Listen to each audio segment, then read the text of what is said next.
Good morning or good evening, depending on where you are.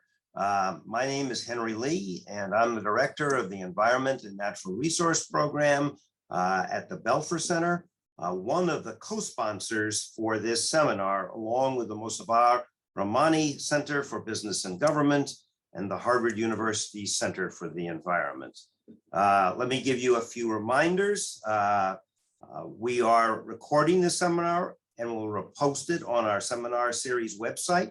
So if you have a friend or colleague who missed this talk, please let them know that they can watch it later on. We will take questions through the Q&A function in Zoom, and please click on Q&A at the bottom of your screen and type your questions, and I will relay them to Shonali. It is my deep pleasure to introduce our speaker today, Dr. Shonali Pachauri.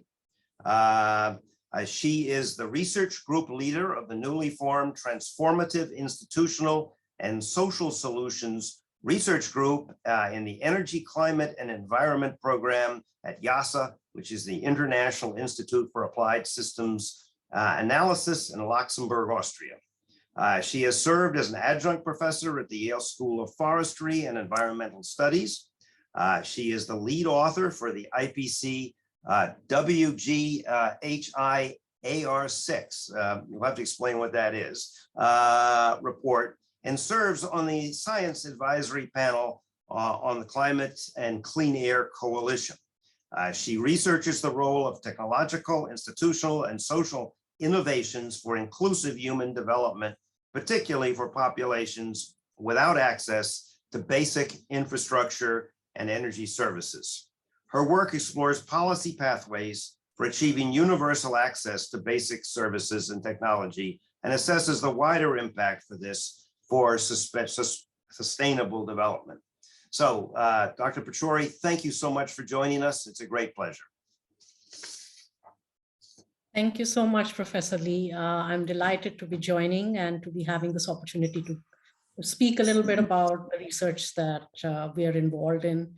So I think there was a typo there. It's the IPCC Working Group 3 report that I'm a lead author on. So yeah, so without further ado, I think I'll try to start sharing my screen so that we can get right into the talk. Please do let me know if you can see the screen, and if not, just let me know. So what I'm going to be talking about today is really this quite broad question on universal access to modern energy services and how this is achievable, what we mean by universal access to modern energy services, how we are measuring it currently, and how it's important both for development and doesn't necessarily have to come at the cost of further climate mitigation. So when we're talking about energy, I mean, of course, these are very, very basic concepts that we all know about, but I thought I'd start off like this. So basically, when we're talking about energy, we know it's the engine of the modern world. We wouldn't be able to live life that we live today without modern energy. But at the same time, we're living in a very unequal world with a lot of people using a lot of energy, and then a lot of people using very little energy, and some people using a lot of energy. And of course, we know that all that energy use currently is largely fossil-based, which means that we are affecting the assimilative capacity of the environment, both at local, regional, and global scales. And that means it's having effects on planetary health, human health, biodiversity, and so on. We also know that if we look at historical energy transitions, these have occurred at rather slow paces, sometimes up to 100 years. And what we are demanding of our energy systems today is transformations that need to happen within the next 10 years, within the next couple of decades, so at quite an unprecedented pace. We also know that energy infrastructure is very expensive and long-lived, And so basically investment decisions that we are making today have repercussions for decades to come. So when we're talking about energy use, as I mentioned, there are extreme disparities in how we are using energy and how this is distributed across space and people. And I mean, a lot of people have seen this. It's just a global map of how much energy people use per capita.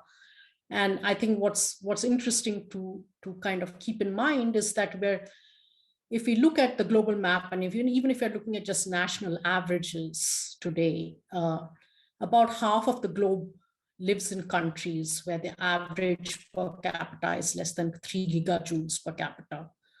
And then you have about 10% of the population that lives in countries that has more than 15 gigajoules per capita as their average national energy use. So in other words, there are huge disparities. And actually, these disparities are not just at the level of national differences, but within nations, inequalities can be as wide as across nations. And so this is a slightly older piece of work. So the data is old, but I think the range of inequalities that it depicts is quite relevant even for today. So basically what you have on the graph are countries along the x-axis, and then energy per capita on the vertical axis, and the dots represent averages in each country. And then you have the interquartile range with the top decile and the bottom decile depicted by the bars. And so what you're really seeing is that at the top income decile in the US, for example, they're using more than 15 times the average global per capita use. And the US average and the Swiss top decile is like 6 times the global average use. And then, you go all the way to the other end of the graph, and you see that there are several that are using way less than the global average use. So inequalities within countries often are as wide as inequalities across countries. And then, of course, the finer you go in terms of the level of granularity, the more you see that inequalities are wider. So this is another graph that's kind of interesting to look at, because basically it's showing you the poorest rural quintile in India and comparing it to the richest decile in the Netherlands in 1990. And basically it's considering, direct and indirect energy use. And what you're seeing is that the range between the poorest rural quintile and the richest Dutch decile is humongous, as you can see. And also the kinds of the components of energy or the energy footprints, the share of different commodities that people purchase in these different groups is very, very different. So obviously, the poorer you are, the more you're spending on basic food for survival and direct energy use in the home to cook your food and to use some simple lamps, often oil lit. And the richer you are, the more you're spending on products and services and transport. So there's a huge variation in how people end up spending and what the energy associated with that spending is.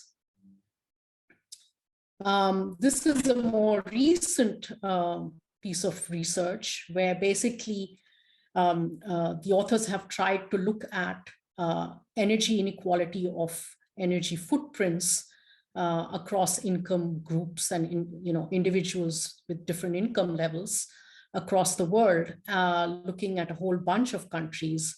And with the Lawrence curve, basically for energy, total energy footprint in the red as shown here. And it's very far from the horizontal line of equality, as you see through the horizontal. And basically what we are seeing here is that the bottom 40% of the population uses less than 10 gigajoules per capita, contributing to about 10% of global energy use, whereas the top 10% uses over 200 gigajoules per capita and contributes to about a third of total energy use. So again, just a representation of the inequalities as they exist today. What's also important is, of course, that these greenhouse gas inequality, these energy inequalities are mirrored in greenhouse gas inequalities. So this is just a depiction of greenhouse gas emissions per capita in 2019 from a recent publication. And it's very similar to what we saw in terms of the energy inequalities. But of course, there are differences because of the carbon intensities of energy production in different parts of the world. And then, of course, if we start looking at individuals, this is a recent publication from Oxfam, and it's basically showing you the share of global population and how these have contributed to the total emissions growth between 1990 and 2015, or cumulative emissions between, the last decade and a half. And what's again very, very striking is that basically the top 10%, the richest 10%, have contributed to over 50% of cumulative emissions between 1990 and 2015. And then the poorest 50% together have accounted for only about 7% of those total emissions growth. So again, just a depiction of how unequal a world we're living in today. So of course, the big part of my work is really focused on modern energy access and what do we mean by it and how many people are without modern energy access. And we do know that the sustainable goal number 7 has these 3 targets, 7.1 really being universal access to modern energy services. And if we look at official indicators, then we see that about 2.6 billion people don't cook with clean cook stoves or clean cooking fuels. About 750 million or 760 million are without electricity. But these official indicators grossly underestimate the extent of energy poverty people are living in. So there are other estimates that really do look at not just the primary stoves that people are using, which are often the indicator that is officially reported, but actually who are the people who continue to use solid fuels, even if they have a clean stove. And then if you look at those numbers, then it's more like 4 billion are probably cooking with dirty fuels even today. And then also if you consider electricity access, if you look at those who don't get reliable access to electricity, it's again about 3.5 billion. So these numbers are sort of much higher.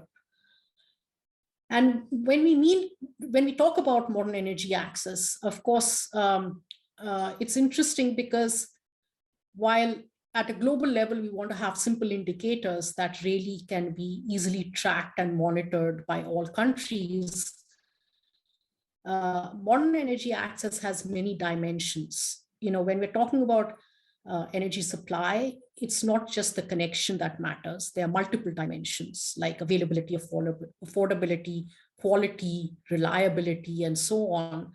And when we're talking about energy services as well, we know that these services are very different. You can have energy services for, just direct use in the homes for comfort and convenience. You can have energy for productive uses. You have energy for community services and so on. And of course, even when we're talking about modern energy, there are different degrees of modernity. So, you could, if someone's just cooking on an open fire, then even like an improved biomass cook stove might be considered modern by them. Whereas someone who's using biomass might aspire to use an LPG or a gas stove, and others might aspire to electric stoves.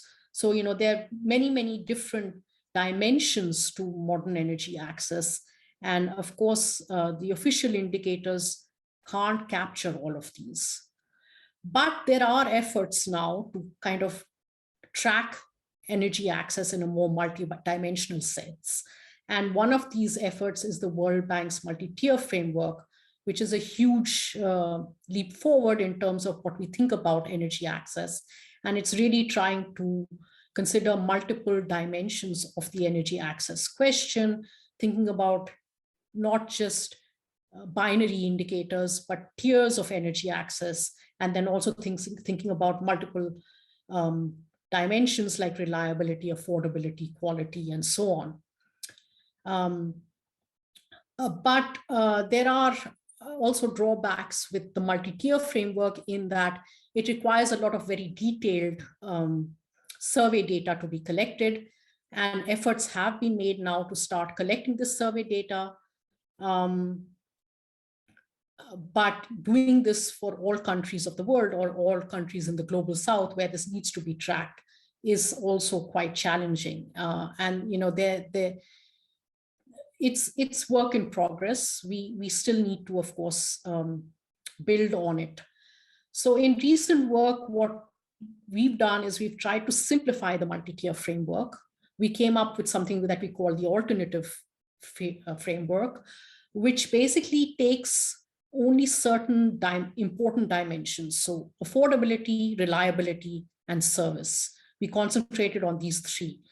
And basically, if we compare for those countries where we have this quality of data available to do this, we compare what the official indicator on access to electricity or access to clean cooking is with our alternative framework indicators, then basically what we are seeing is that we're consistently overestimating the number of people with access. Because if you start taking into account questions of reliability and affordability in particular, then basically what you're doing is you're kind of overcounting with connections alone.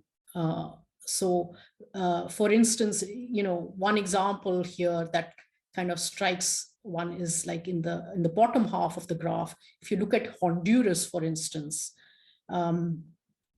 if you consider those who are really served by this alternative framework and the current indicators, it's about 38%. But when you look at only those served by the current indicators, it's only 15%. So there's quite a big difference in terms of how these different indicators reflect the number of people who are without access. Of course, doing surveys is expensive, and this is an issue that we're increasingly aware of. But there are other sources of information that we can start using to really try to build a better picture of who has access and who doesn't have access and where they live. So this is an example of other work that we've done where we've used Earth observation data, nightlight satellite data, which we've overlaid with many other different types of Earth observation data to try to get at not just where people have access or don't have access, because a lot of people have done that kind of binary classification of those people in the darkness, those people in the light, but then also sort of to go further and look at the extent of access that people have. So looking at the luminosity level and the number of people in different grid cells, and then coming up with more than just binary indicators of electricity access. And this is for sub-Saharan Africa. We have a little open gridded data set that one can go and explore with this as well. Now, in the second half of what I'm going to talk about, I want to talk a little bit about how much energy we really need for a decent life, because I mean, this is now a big question that a lot of people are discussing. And it's not a new question. It's something that's been talked about since the 70s and 80s. I think in the 70s, with the oil shortage, with the gas shortage, it was the first time when people started thinking about efficiency and saving energy. And in the mid-1980s, seminal work by Jose Goldenberg came out with this paper, which was 1 kilowatt per capita was enough. And since then, of course, there have been lots of pieces of work that have contributed to trying to answer this question. And if we look at some of the kind of more macro estimates out there in terms of how much this range should be, if we look at only direct energy needs, the United Nations Secretary General had put together a task force for the SE for All initiative, and they estimated 5 gigajoules per capita of direct energy. This is only energy for lighting and cooking at home. So the very basic minimum. And then, of course, Jose Goldenberg's work was 1 kilowatt per capita, or about 32 gigajoules per capita, right? And then, of course, there's recent work that's tried to look at the correlation between energy use and the Human Development Index. And there's work that sort of looks at the level of energy use that is correlated with above 0.8 as a Human Development Index, for instance. And there, you know, again, there's a range, wide range between 30 and 100 gigajoules per capita that has been estimated. And as I mentioned, this particular work that looks at the relationship between primary energy use per capita and HDI sees a vast improvement beyond 50 gigajoules per capita, but then also some decoupling over time.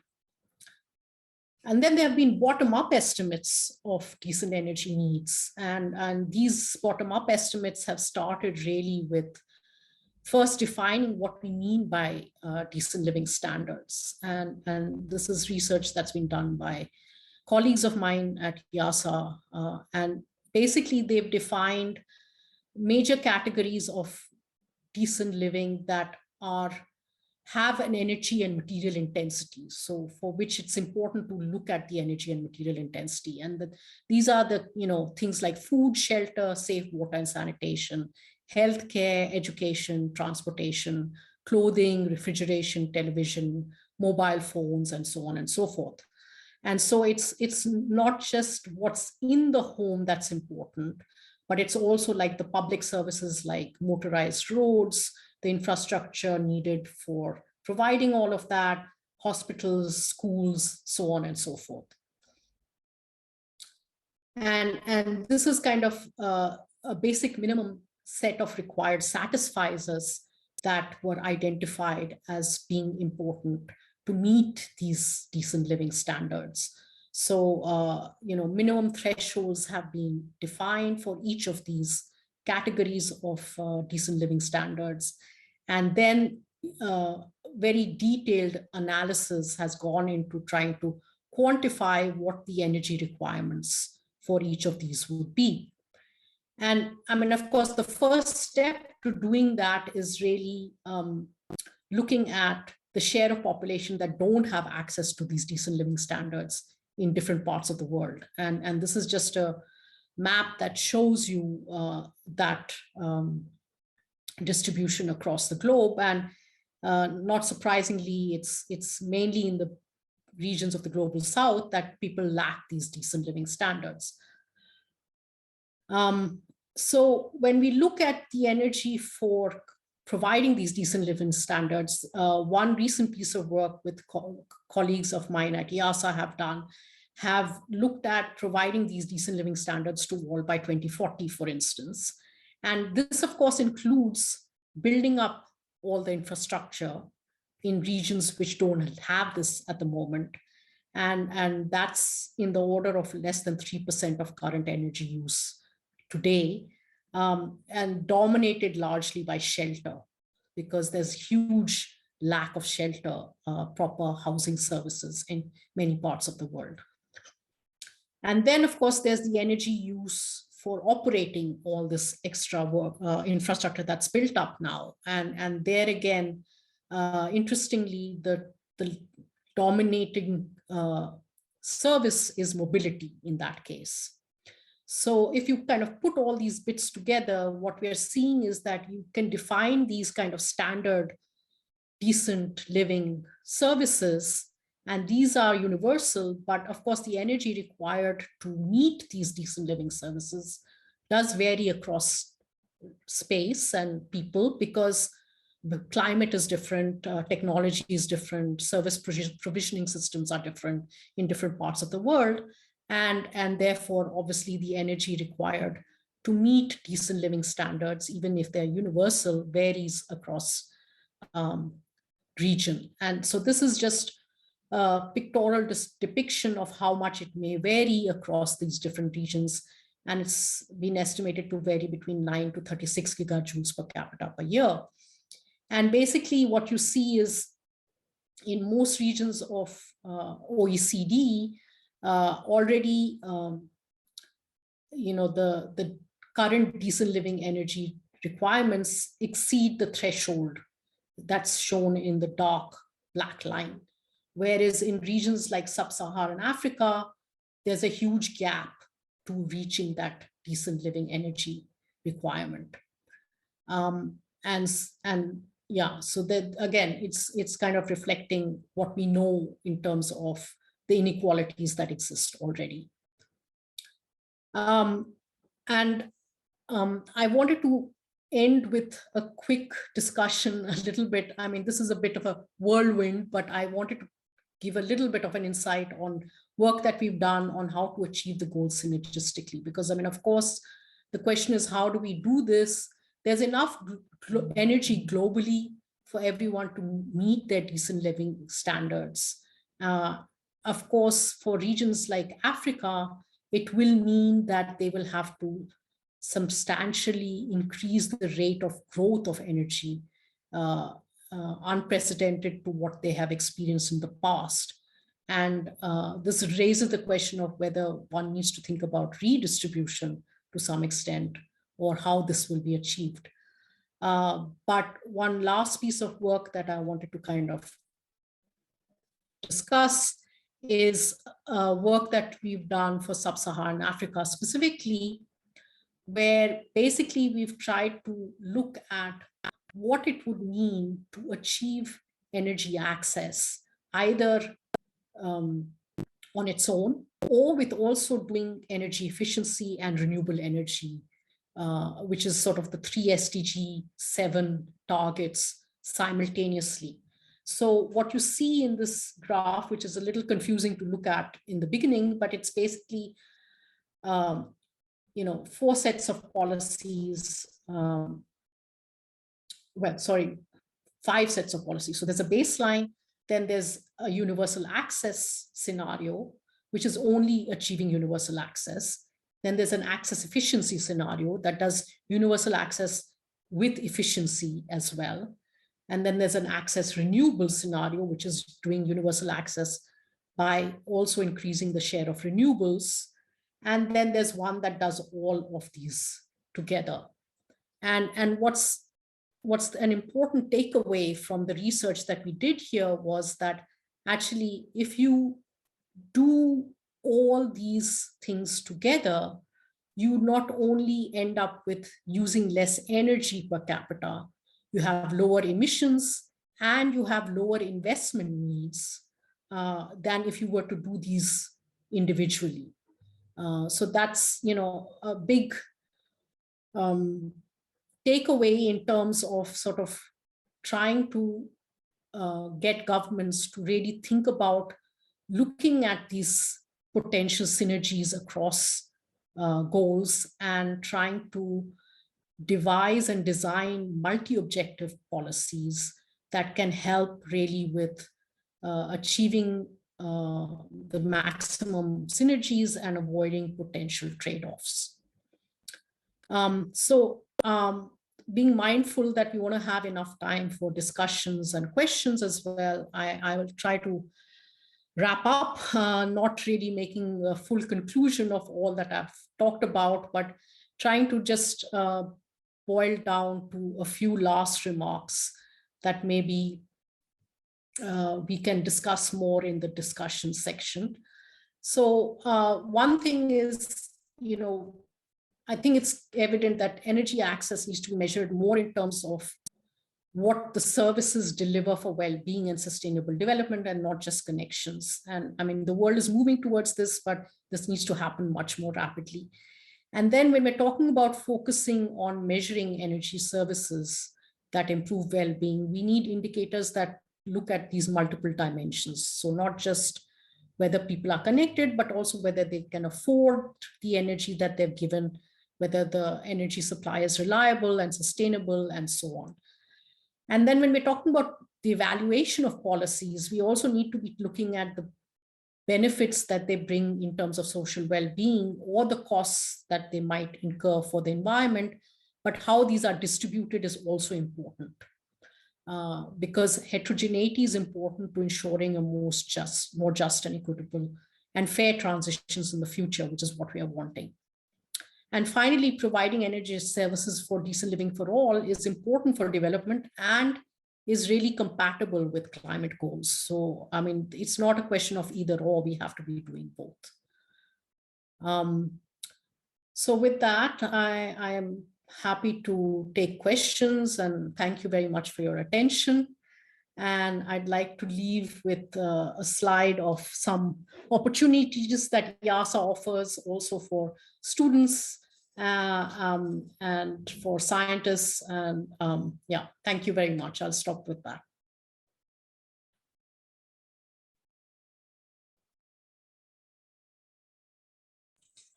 Okay, thank you for a terrific presentation. This was really good, and I think we all, our view of this issue has been expanded in the last half hour thanks to you, so thank you. I'm going to be extremely unfair to you right here. I'm going to ask you a question, is that you make a compelling case that there is a real problem of energy access. You've mentioned the needs as the population increases in the world, and as parts of the world that are not developed try to develop. And so you're looking at investment needs somewhere between a doubling and a little over a doubling for energy in the next 40 years, at the same time that we're trying to transition the world to a decarbonized energy mix. There is a real difficulty in finding the capital and the money in a lot of the poorer countries. Their governments don't have the budget. Corporations don't invest in those countries because they think that the risks are too great. And for the past 10 years, the developed countries have been promising a lot of aid and money, but they hasn't been forthcoming. So what should we be doing about this problem? And what do you think might happen or could happen to make it better? Yeah, that's a tough question, and especially coming out of COP26, which was a little bit disappointing in terms of this finding these solutions. But I mean, I think there was progress made as well at the COP. So yes, I mean, it wasn't as we would have hoped for. Actually, I think someone said it was a triumph of human imperfection. And I really liked that quote. I have to remember who said it though. What I think globally there's no shortage of funding. We know that. I mean, even if you look at the post-pandemic recovery funds that we've been talking about, these are huge sums of money. And even if like a fraction of that was to go into really addressing issues of providing universal access to modern energy services and improving the equity in access to modern energy, we could easily do it.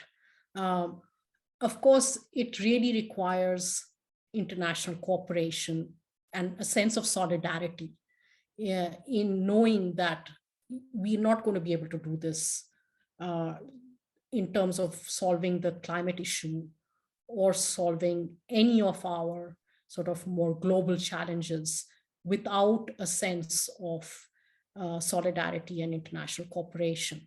And I think there is some degree of understanding of that. And I think also, with this greater engagement of non-state actors, of youth constituencies, of civil society constituencies, there is increasing pressure on governments as well to make good on the claims that they've made in terms of the commitments for funding and to raise that. So, I mean, it's not something that only the rich have to do. I mean, the poor have to also improve governance and institutional capacities, build those capacities within their countries to be able to absorb that kind of funding and then make good on the commitments in terms of delivering on the benefits that the money can bring. But yeah, I mean, I don't have all the solutions to it, but I think it's definitely something that can happen and will happen. It's just, it should happen faster than it is happening. Let me continue and push a little bit on this issue, because as I see this, as you watch the leaders from usually foreign ministries or environmental ministries, they go to the COP and they're open to this. They're willing to say this is a huge problem, and if the developing countries do not come along, we're going to not meet the Paris goals, and they need help. They can't do it on their own. And then they go home and they have a hard time selling it to their own people who are worried about their issues of whether it's from healthcare or it's Social Security or other priorities at home. And it's hard to get people to say, okay, we'll do a little less with domestic benefits so we can give a little more back to sub-Saharan Africa. That's a hard sell to make and before a legislative body, whether it's in Europe or it's in the United States or it's in Canada or in Australia. So how do I make that argument? Yeah, I mean, there again, I think it's science and education that has a big role to play, because I mean, we all have this very myopic view of things, and that's not going to help us solve these problems that have this long time horizon associated with it.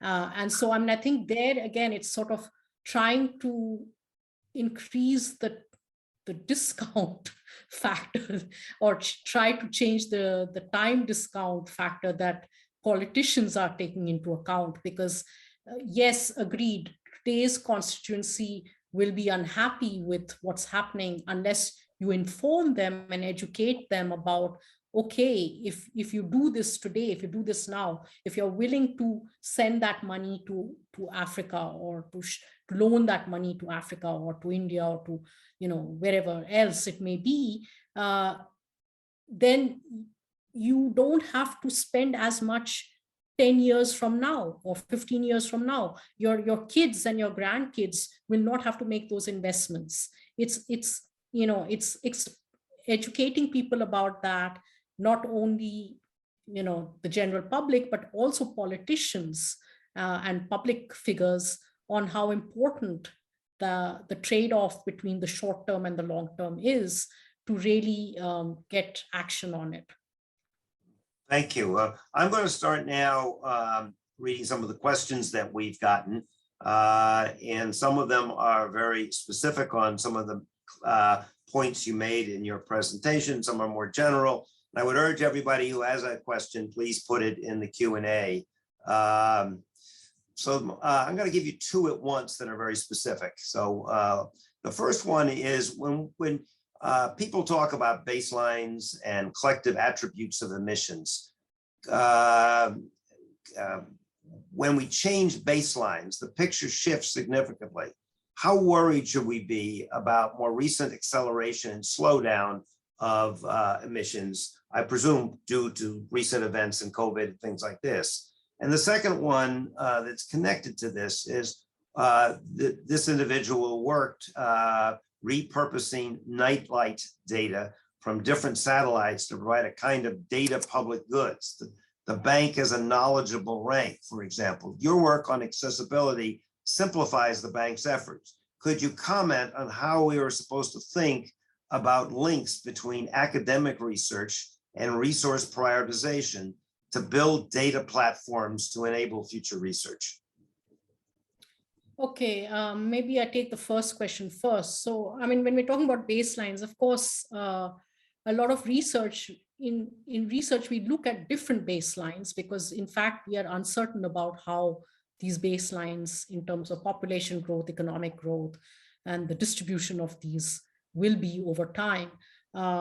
If we are looking at the current last few years, yes, of course, emissions did drop in 2020 because of the pandemic, but we're again back on the same trajectory we were before the pandemic. So I don't see a huge shift in the baseline in terms of emissions, to be honest.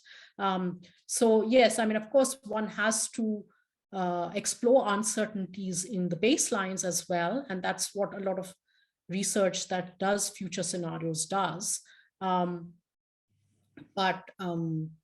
Yeah, I mean, I think with that, you can get a range at least, and you can get a consistency in terms of the direction of change that one needs to undertake.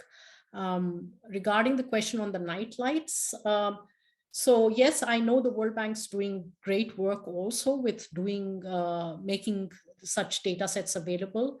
I think that's absolutely fantastic. We've had conversations with the World Bank as well, and we're happy to work with them, quite honestly, to try to simplify some of the things that they are doing and to collaborate with them.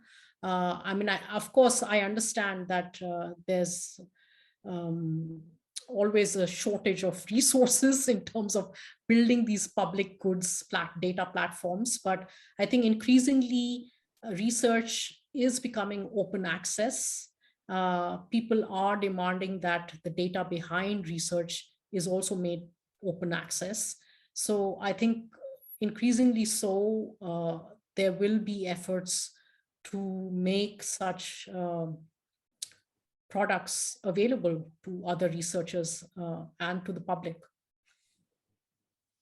The next question is that, you can provide funds to, for example, poorer developing countries, but they often lack the institutional framework to absorb and effectively utilize those funds. What can be done to improve the institutional capacity to meet the SDG goals, as opposed to just putting money for particular projects in particular countries?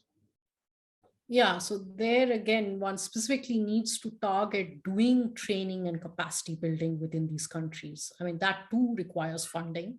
So some part of the funding that's needed for, meeting the SDG goals can also be in part a portion of it to build that capacity, to increase the institutional capacity in countries and regions where this doesn't exist. So, there are efforts ongoing already in many parts of the world where, project and program finance has inbuilt some share of it, which is really to build the institutional capacity, to educate the policymakers and the implementers in countries where this may not exist to the same degree that's required. Well, training is important, but let's take a country like Indonesia. World Bank and the Asian Development Bank and other multilateral organizations have given over $10 billion to Indonesia over the last 20 years for training. And yet, if I were to look at Indonesia today, I'd say they still, particularly in the local governments and the regional governments, have huge capacity problems.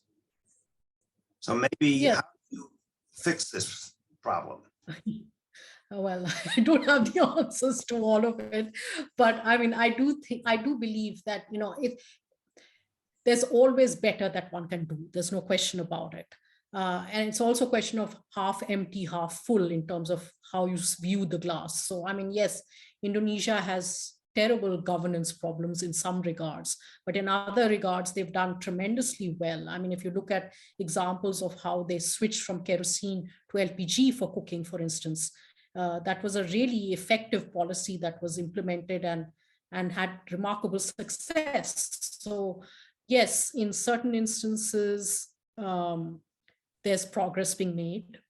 In other instances, the progress is not as rapid as one wants. And maybe there needs to be better checks and balances within countries as well, as making sure that funds that are allocated for certain things then really do get used for those things. And that in instances when that doesn't happen, then there is evaluation of why that hasn't happened.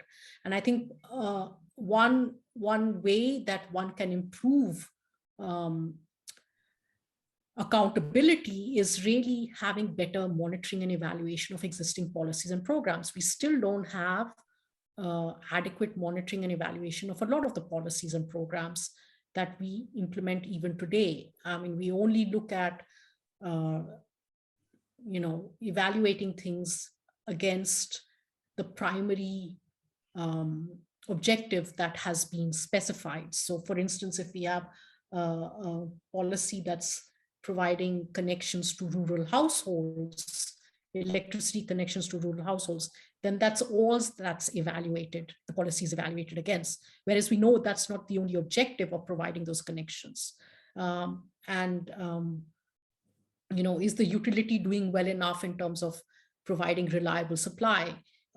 Is the utility able to recoup costs because there are subsidies in place to make the electricity affordable to poor households? These are things that are not evaluated, and that's partly why we continue to make the same mistakes over and over. I'm going to read you the next one. Recent evidence suggests that that energy access is necessary, but not sufficient condition to improve outcomes in terms of jobs, income, education. So a lot of effort has shifted towards enabling productive use through complementary investments in infrastructure, capacity building, and productive end uses for energy. Given this, in your view, a siloed focus on energy access sustainable in the longer term, or should we instead focus on a broader rural development agenda? Yeah, absolutely. I mean, the person has answered the question beautifully for me. We certainly should be looking at a broader rural development agenda. I mean, that's exactly what I was trying to hint at with my last slide. I mean, I would have liked to have talked more about this, but when we are talking about policies and programs, we really need to be thinking much more in terms of integrated multi-objective policies and programs. And that's not just, in the energy space, but it goes broader than that. So we really need to be thinking about, if you're thinking about energy access, how does energy access deliver jobs? How does energy access improve agricultural productivity and sustainability? How does energy access, provide for, decent community services?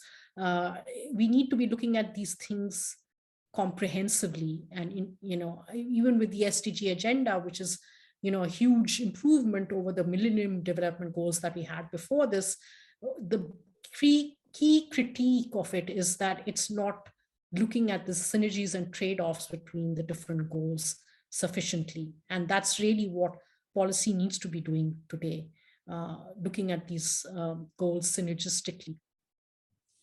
You talked about multi-objective policies. How did you compare different policy objectives? And are there any criteria other than conventional economic criteria, such as cost-benefit ratios, that we should use in doing this? Yeah, so, when we've looked at multi-objective policies, or when we've tried to look at multi-objective policies, it's not just the cost benefit ratio that you're looking at. I mean, not all benefits can be quantified into dollars, and not all costs are often quantified into dollars either. So yes, cost benefit ratio is of course an important way of simplifying it and looking at dollar to dollar differences in terms of impacts and comparing those. But what we really tried to look at is, when we're thinking about multi-objective policies, we want to look at the social, the environmental, and the economic costs and benefits that that policy might have. So if again, if you're looking at clean cooking access, for instance, it can deliver so many multiple benefits. But if the policy is designed in a way to really do that, so it can improve gender equity, it can improve human health, it can reduce emissions, both local emissions in the home, but also contribute to greenhouse gas emissions abatement. So one needs to carefully consider all these potential benefits and costs and try to quantify them as much as possible. But even when they're not quantifiable, to at least qualitatively evaluate to the extent possible how the policy is having an impact on these things. And then try to, evaluate all of these things together rather than sort of individually. On this same topic, could you share 1 to 2 specific examples of concrete solutions that advance energy for decent lives and increase energy equality, especially if these solutions also achieve other social objectives that you've mentioned in your talk?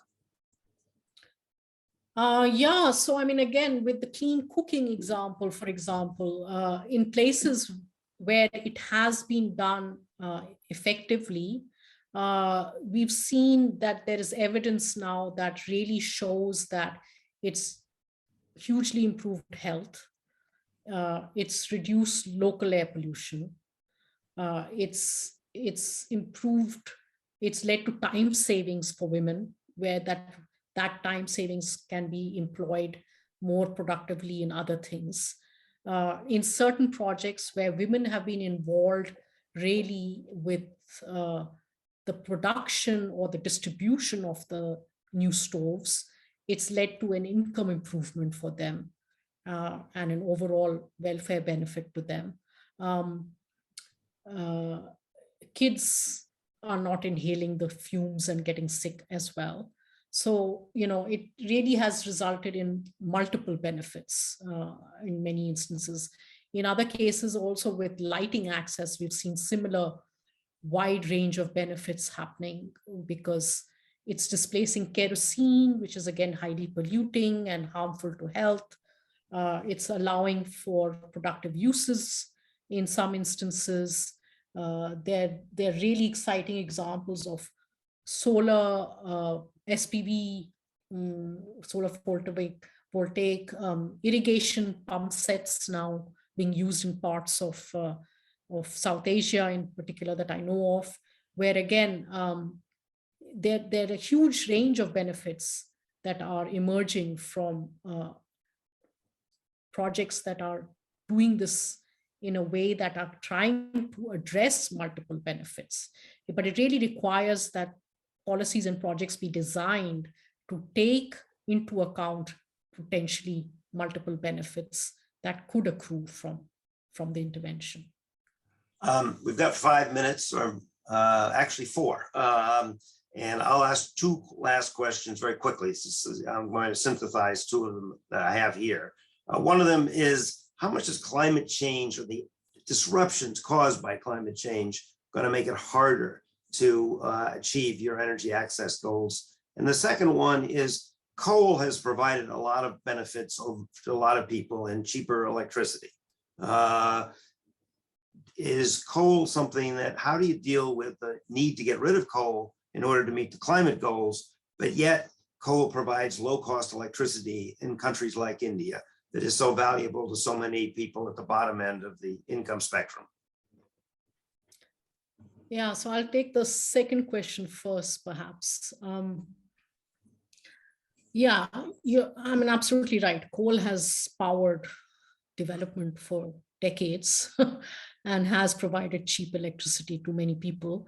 But that cheap electricity has been cheap because we haven't been factoring in all the externalities that coal brings with it. And if you did start to account for all those externalities that coal has with it, then it's not cheap anymore. And I think that's where even countries like India that have a lot of coal, have relied a lot on coal, are beginning to understand that they can't continue to use coal, because it's not just a question of the climate, it's all the other pollution that comes with it, the local pollution. It's the fact that it's having health impacts, and it has all kinds of other externalities associated with it. So, the cheap coal is misleading, because it's not cheap in any respects, if we were really to account for all the externalities that are associated with it. And so, I think countries will realize that, even to just solve their own local city air pollution problems, or, health impacts from that air pollution, it makes sense to move away from coal. And today, some renewables are cheaper than coal, or at par with coal. Yes, we have to do a lot more on battery costs, bringing down battery costs and so on. But, it's getting more and more even in terms of the price difference. And the question before that was something. Climate disruptions and its impact on the access efforts. Yeah, so this is an important question, because we are already seeing increasing droughts and so on, that are having impacts in terms of hydropower potentials in different parts of the world, and that does in many ways make it more difficult to achieve energy access. But at the same time, I think achieving energy access globally can really help with reducing vulnerabilities to climate impacts. So that's another reason to really accelerate our efforts to do this by 2030, or even earlier, wherever possible. So yeah, yes, climate change is making it much more challenging in terms of achieving the access goals in some situations, particularly in regions where there's a high dependency on hydropower. And that's something that one has to factor into our plans for how to go about achieving universal energy access. Well, we've come to the end, and I want to thank you for a terrific hour.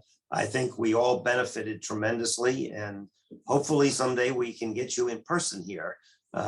So please accept our thanks from both me and the audience and all of us at the Kennedy School. Thank you for taking the time. We'll have our last seminar of the term next Monday, and we will have Laura Diaz-Anadon, who is the head of Cambridge University's climate program, will be speaking to us, and I would urge you all to join us. So thank you again, and Shonali, and hopefully we'll stay in touch. So we appreciate it. And good afternoon for everybody else, or good evening for those of you in Europe and elsewhere.